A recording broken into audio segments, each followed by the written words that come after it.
This is a WWN Publishing Group recording. Copyright 2017, all rights reserved. This is an abridged version of Night Takes Pawn, Book 1 of the Red Knight series by Martha Sweeney, to make the story appropriate for all listeners on YouTube. Read to you by the author. If you want to read the complete story, you can find the ebook or paperback online. Links are provided below in the description. Chapter 21, Red. The past week and a half since my cycle has stopped, I've found myself more roused than normal. When Ryan's not in the bathroom, I masturbate in the shower. There has only been one time I was on the brink of finishing when he entered. I was on edge from not reaching climax for the rest of the day until I got to hide in the sanctuary with the ladies later that night at the club. Jagger has had Ryan and me with him during most days, which is allowing me to see more of how Jagger rules and who he is as a person. I don't completely hate the guy, but I don't like him either. If things were different, I'd probably be friends with him, but I'm honestly not sure and a bit confused by it at times. Our current relationship is one-sided. I try to pretend that I'm using him for food and shelter, but I know that he's really the one who is using us all. Jagger uses everyone to get what he wants. He finds out what motivates people, even fear of death, to get them to comply, and it works. He's had me kill twice this past week, both times not in my usual location. My services were rendered at the client's place of work. Jagger always gave me a weapon to use, usually a knife or choking wire, and on a few occasions, both. I never found out what Ryan meant exactly about Jagger telling me that if Breaker messes with me again, to let him know. I wonder if they talked about something that brought up the bruises Breaker gave me. I don't bother asking either, and I'm not sure why. It's been a few days since we've been to the club now. Jagger had Ryan and I go with him and Lynn on a trip to visit one of the factories. The working conditions are appalling, and that says a lot compared to the grimy place I used to work in my home sovereign. I've noticed that Jagger doesn't really own most businesses. Rather, someone owns them, or runs them, and they pay Jagger in whatever form he demands in exchange for protection and other perks. Jagger resembles a glorified mob boss to me from the stories my dad used to tell me when I was little.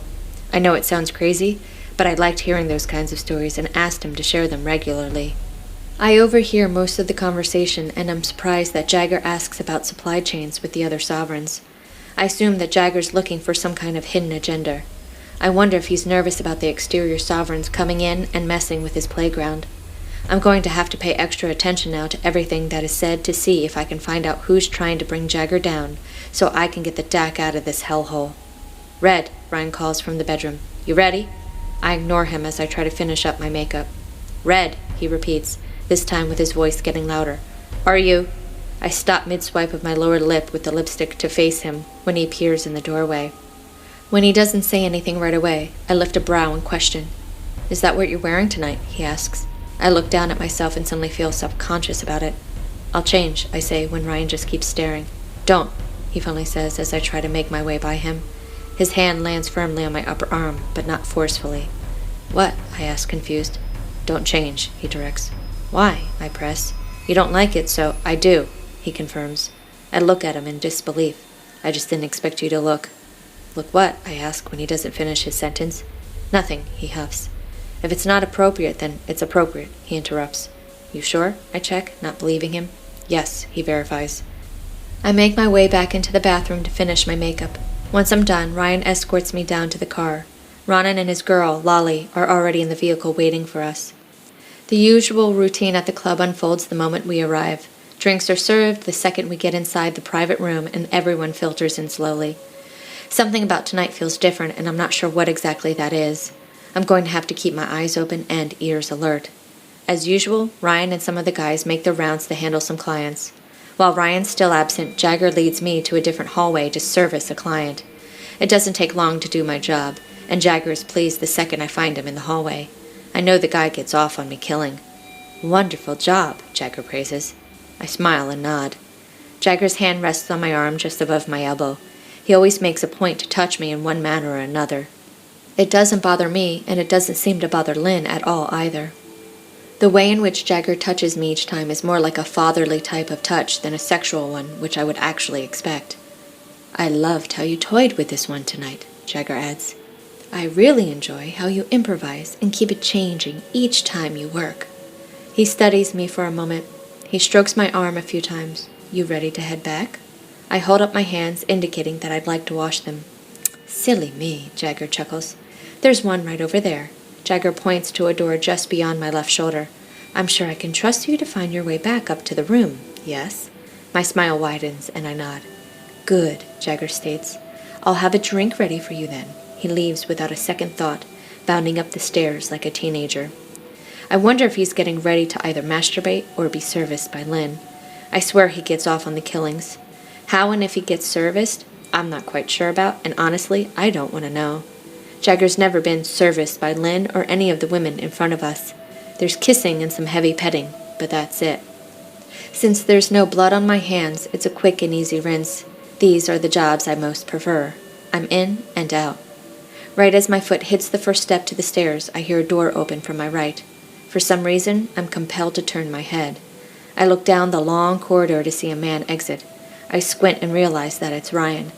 My stomach plunges to the floor, but what's worse is my heart stops beating for a few seconds at what I see next. A woman, the woman I think I've seen him talking to several times previously, steps out and gives him a smile. Not only that, she shifts herself in her skimpy outfit. A searing pain burns into my chest, and I'm not sure why. The sound of the door above opening catches my attention. I quickly look up to find a guard escorting a client down. Worried that Ryan has spotted me, my gaze shifts back to him. Red? Ryan calls. I don't wait.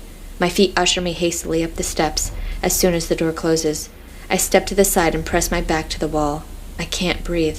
Why does it bother me to see him come out of her room? Not wanting to be caught alone, I will my body to get back to the main room. I can't deal with this. I need a distraction. The second I get to the door, a guard opens it for me. I smile and nod as always. Lynn and Jagger happily greet me, and as promised, Jagger has a drink ready for me. I take it happily, but cautiously control my actions so I don't drink it faster than normal. About a minute later, Ryan comes into the room. He seems a little frantic and worried, but calms the moment he sees me. Ah, there he is, Jagger says. You should have seen her performance. Red has outdone herself again. I'm sorry, Ryan apologizes. I was tied up with something. I snort on my sip of wine. Everything okay, Red? Jagger checks. I nod bashfully, despite the vision of Ryan literally being tied up in that girl's bed flashing through my mind. Red, Ryan calls calmly. I smile and then look away. Night, Ryan calls from the doorway. Yeah, Ryan replies. I've got a guy downstairs says he's looking for you, Ronan states. Dak, Ryan sighs. Could this be about, Jagger checks? Possibly, Ryan replies. Good, Jagger answers happily. I won't be too long, Ryan says, looking at me. I glance at him, but still have trouble maintaining eye contact. What's wrong? Ryan pries, whispering in my ear. I shake my head to pretend as nothing is wrong. Ryan gives me a questioning look, but doesn't push. The second he leaves, I make my way over to a chair that's near the two-way mirror and watch the people below. I spot Ryan easily, and I swear he looks right up at me for a few seconds. I down the rest of my wine glass and distract myself with people watching. I see several of Jagger's men down below, but Ryan and Jagger are not visible. Hey, Red, Breaker calls with a sketchy tone. I don't bother to look at him. Come on, he baits. I just want to talk. I turn my head just enough to see him. Want a drink? He asks, offering one. I smile and shake my head as I politely refuse. Come on, Breaker coaxes. Live a little. I continue to ignore him. Red, a woman's voice calls from behind me. My nerves calm the second I realize it's Lynn. I could use your help with something if you're free, Lynn states. I smile and move to stand, but Breaker blocks me from taking a step. She's busy, Breaker informs. We're talking. I understand, Lynn replies. However, I really need her help with something that's for Jagger. Too bad, Breaker says, with his words sounding more slurred. I look down and find Jagger, who's been down on the floor talking with his VIP clients, like he usually does. My head turns back when I hear the sound of Ronan's voice. Let her go, Ronan directs. You know Knight won't be happy if he finds you're messing with his girl. Dack off, Breaker says heatedly. We're just talking. Ain't no harm ever done talking. Ronan gets up and walks over to us. Come on, Red. I'll escort you and Lynn. Thank you, Lynn replies. I hear Breaker grumble, but I don't bother to give him another second of my attention. This is the end of this chapter. Thank you for listening. I hope you're enjoying the story so far. To read the full, unabridged version, you can find a link in the description below. To find out about new releases before the general public, be sure to subscribe to my newsletter. Also, to be notified when the next chapter is published, make sure you subscribe to my channel.